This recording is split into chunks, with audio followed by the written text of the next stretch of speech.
What can we do about painful experiences that still haunt us? How can we cope with them?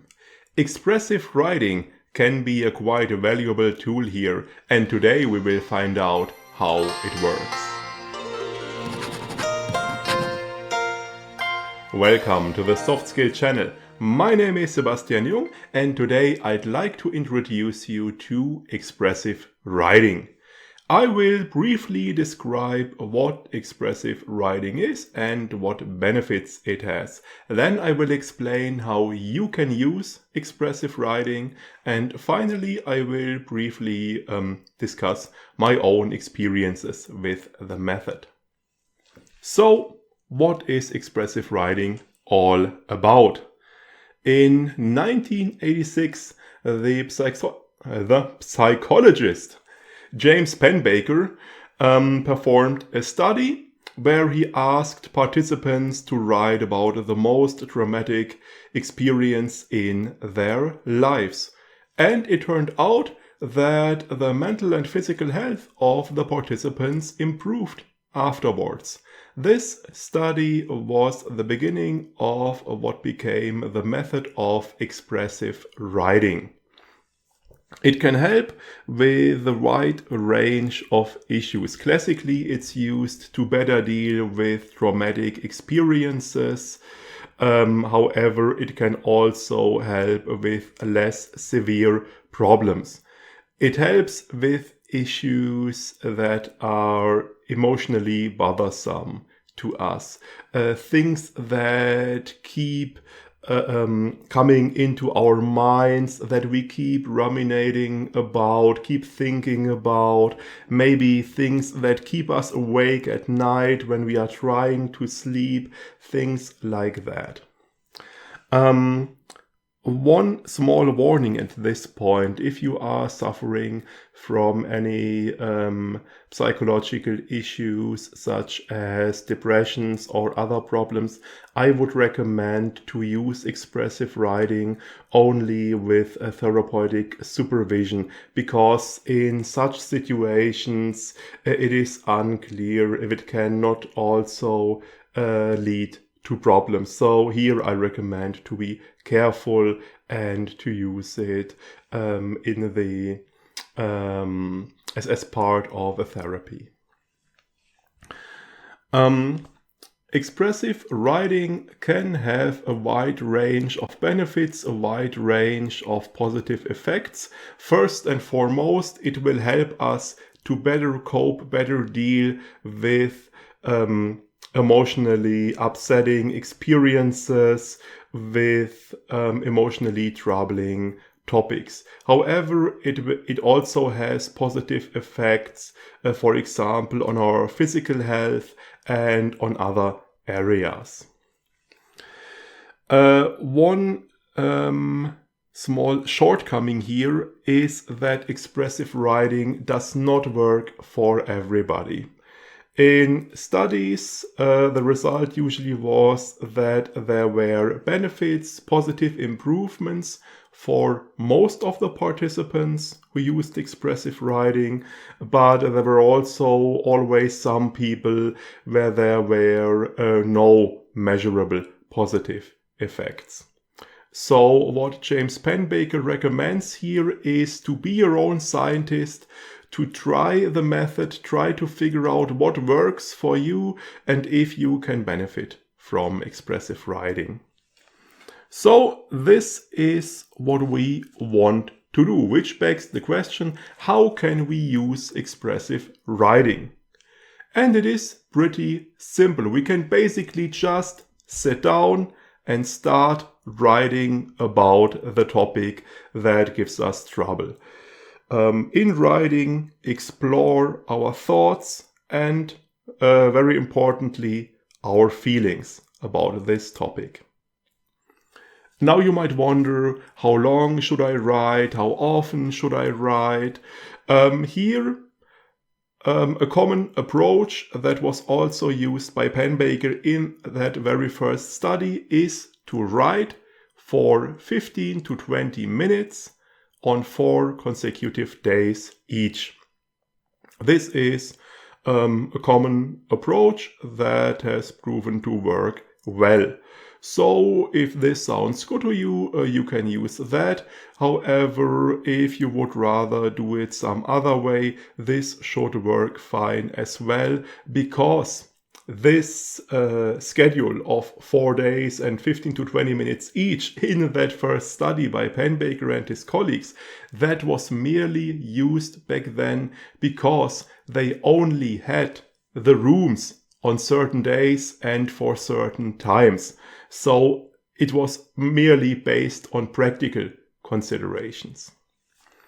Now, it is still a good idea to set a certain minimum time, to write at least for some minutes. If 15 to 20 minutes proves to be difficult for you, if you have difficulties writing that long, you can also start with 10 minutes, but it is a good idea to set a timer for a certain minimum.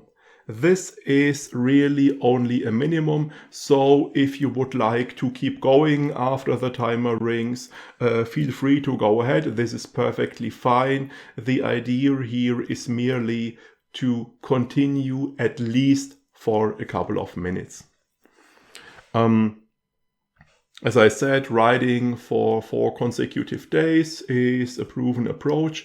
However, if, for example, you only have time to do expressive writing on the weekends, it is also perfectly fine to just write on Saturday and Sunday and then take a break during the week and then continue on the next weekend, or maybe to just have one writing session each week for 4 consecutive weeks. All of this should work nicely. So really use what works best for you and is most convenient for you.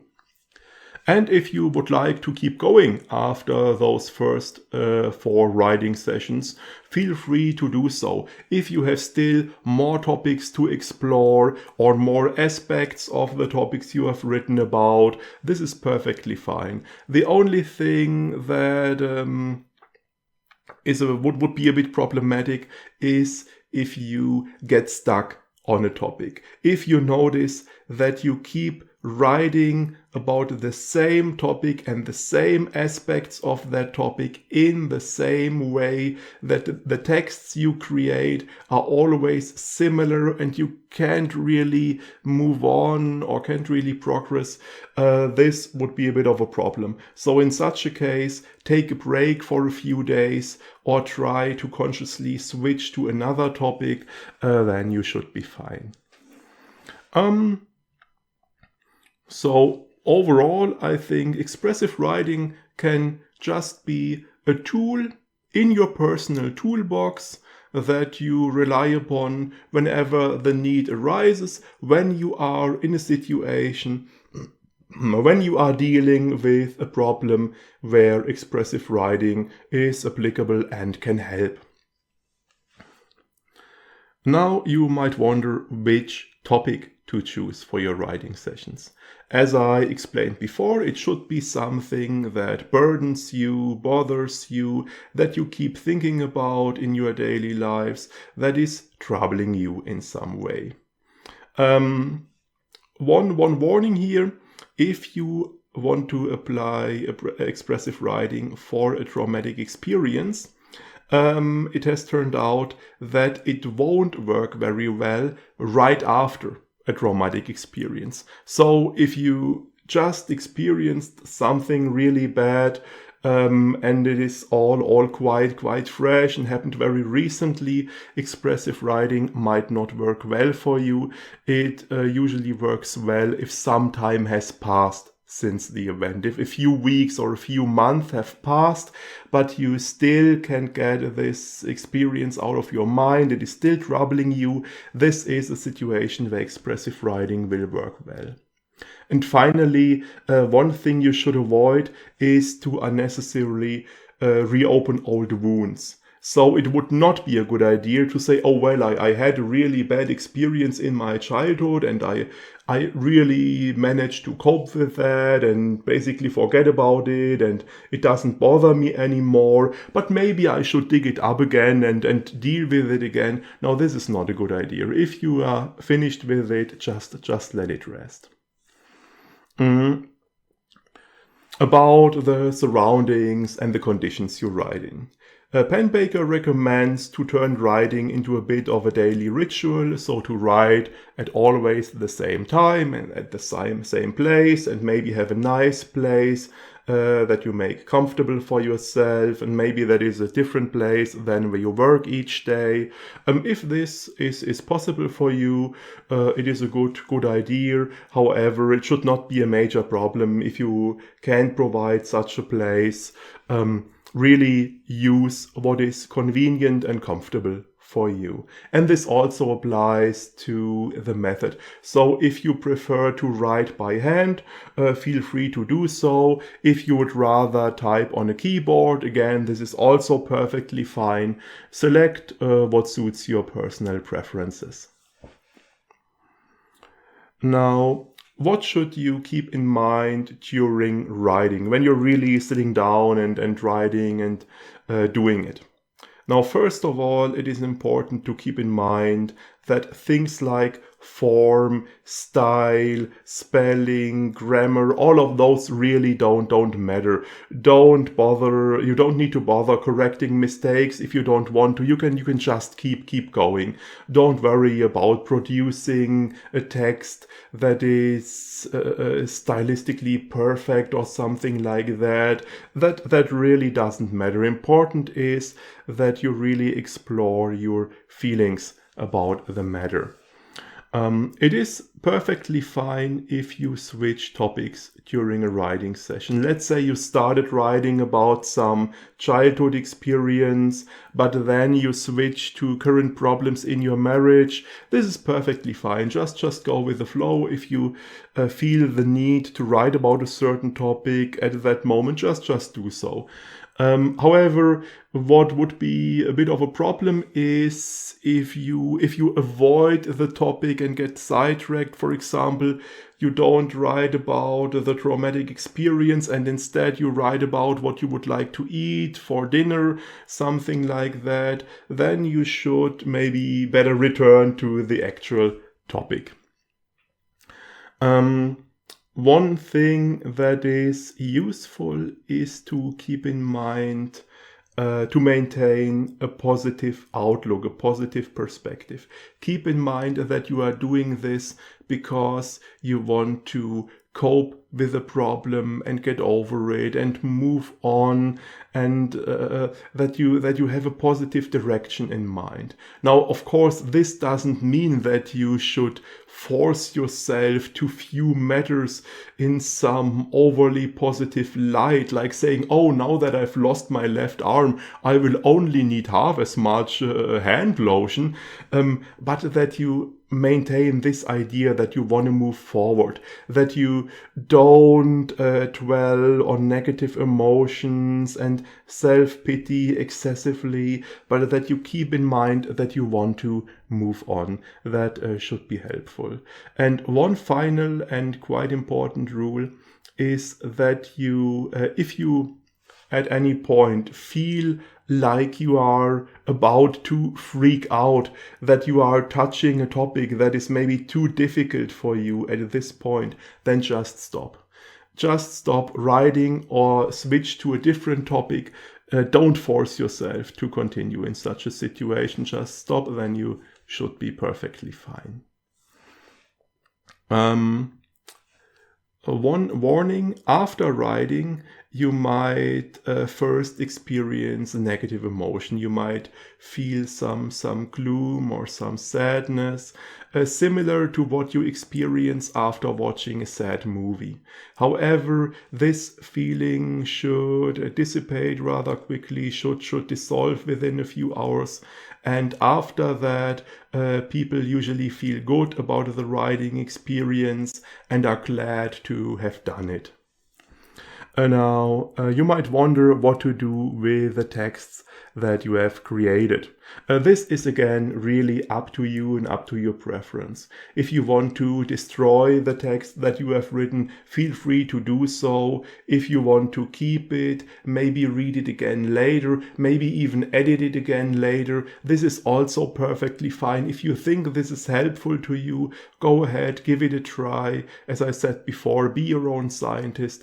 Try to see what works for you. The only thing that is important here is that you never show what you have written to anybody, because it is quite an essential component of expressive writing that you can really let go and be perfectly open and totally honest and write everything without having to put any constraints about you, on you, without having to worry about what people will think about you when they read it. So you should never show what you have written to anybody. It is only for yourself.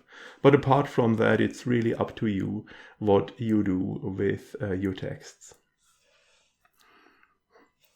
If you have experimented with expressive writing a bit and you want to progress further and experiment further, there are a few books that might be helpful for you. The one I used most is this one, Writing to Heal. What I have here is a German translation, and there is a reason for that, because the book Writing to Heal by James Pennebaker was published in 2004, and the English version is out of print, is not available anymore, except probably used and whatnot. So this is difficult to get. In German it is still reprinted, and it is a common book about the topic, so I used this one. However, what is available to you is a more recent book by James Pennebaker together with John Evans that is called Expressive Writing, Words That Heal. This one was published in 2014, and as far as I can tell from the preview, from the index, it seems to be quite similar to Writing to Heal, so it seems to be kind of the successor. Now, I haven't read that one yet, but this is the one I would recommend for you if you want specific instructions and hints and suggestions for how to proceed in your personal application and your personal experiments with expressive writing. Now, furthermore, there is this book, Opening Up by Writing It Down, by James Pennebaker and Joshua Smith. And this is a book that provides a lot of background information on expressive writing. So if you want to learn some more about it, how it was discovered, the different kinds of studies that were performed, different matters, why it works, things like that, this is a book you might find interesting. And there will also be a book review for this one on the channel. Finally, I'd like to briefly discuss my own experiences with the method. I've given it a try in the last few months and tried it with different topics. Now, I don't have a massive trauma to apply it to, so I mostly used it for day-to-day worries and problems. For example, I tried to apply it to specific practical matters of daily life. For example, recently I thought a lot about what to do with the YouTube channels, how to progress there, and I did a writing session for that, and I found it to be helpful. I think this writing session of maybe 20 minutes led to more progress and was more helpful than ruminating about the topic in the back of my mind throughout the day and thinking about it. Another topic, another area where I tried to use it was when I was in a bad mood, in a negative mood. For example, what I sometimes experience is when I work hard throughout the day and there throughout the day. And there is plenty to do, and I finish a lot of things, make a lot of progress, but there is still a lot to do because there was a lot to do to begin with. In the evenings, I'm sometimes in a bad mood because I don't look back at all the stuff I've finished and all the progress I've made, but rather I only see all that is left to do and I feel bad about it. And there I also tried expressive writing, and again it was helpful and helped me to change my perspective more than merely thinking about it and dealing with it entirely in my mind. And finally, I tried to apply it to matters of personal development, matters where I want to change typical ways of thinking or dealing with things. For example, I tend to ruminate and worry about possible problems in the future a bit too much. And there I also try to apply expressive writing, and I also found it to be helpful. However, I'm not sure how it will work out in the long run, because as Pennebaker points out, the positive effects of expressive writing will fade out after a while, after a few months or few years. So I'd have to try how it will work if I try to stick to it over a certain time, if I will be able to maintain a positive change over a longer time. So overall, my experiences were positive so far, and the method has worked well for me so far. In regard to the execution, I kept things simple. I performed short writing sessions pretty much whenever I felt like it, when I had some time to spare and was in the mood for it, and I felt I had some topic I could write about, then I just did a short writing session. I always set a timer to 20 minutes. However, sometimes I stopped before the timer finished. When I had the impression that I was done, that I had written everything I wanted to write, I sometimes stopped earlier. But I always wrote for at least 10 to 15 minutes, so I always wrote for some time. I made sure to focus on a positive perspective, positive outlook, as I described earlier. And I also experimented with some other things recently, but I still have to see how they turn out. What I did was sometimes during the day I came up with an idea, oh, this would be a good topic for a writing session, and then I took a note and wrote it down in a list, and sometimes when I did a writing session I would pick a topic from that list and write about it. So I will continue experimenting with the method, see what it can do for me, where it can be helpful for me, try further topics, further variations, further techniques. And I think it can, as I explained before, be a nice tool in my personal toolbox that I apply wherever I have a situation where it fits and where it is useful. I hope that expressive writing can be a valuable tool for you as well, and I hope this video is helpful in getting you started. Have fun and good luck with your writing experiments, and feel free to let me know in the comments how things turn out for you, how the method works for you. We will see each other again in the next video. For today I'll take my leave. Have a nice day. See you next time.